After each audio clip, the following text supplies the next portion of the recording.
अशोक मोहितेला मारहाण करणाऱ्या दोन्ही आरोपींना अटक करण्यात आली आहे। वैजनाथ बांगर आणि एका अल्पवयीन आरोपीला कर्नाटकातून अटक करण्यात आली। वाल्मिक कराडच्या बातम्या पाहतो आणि म्हणून अशोक मोहितेला मारहाण केली होती। वैद्यकीय तपासणी दरम्यान एक आरोपी अल्पवयीन असल्याचं समोर आलंय।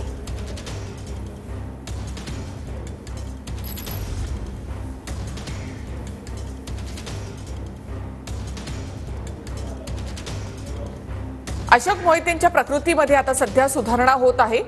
तर दोन्ही आरोपींना कर्नाटकातून अटक करण्यात आली। यामधला एक आरोपी हा अल्पवयीन आहे, तर वैजनाथ बांगर याला देखील अटक करण्यात आली आहे। वाल्मिक कराड संदर्भामध्ये बातम्या पाहतो त्यासाठी मोहितेला मारहाण करण्यात आली होती। अशोक मोहितेला मारहाण करणाऱ्या दोन्ही आरोपींना कर्नाटकातून अटक करण्यात आली आहे। दोन्ही आरोपींपैकी एक आरोपी हा अल्पवयीन आहे। अल्पवयीन आरोपीला बालसुधार गृहामध्ये ठेवण्यात येणार आहे। अशोक मोहितेला मारहाण करून दोन्ही आरोपी बाईकवरून फरार झाले होते। पोलिसांनी आरोपींचा मोबाईल ट्रेस करून त्यांना पकडलं। आरोपींना पकडण्यासाठी 4 पथकं तैनात करण्यात आली होती।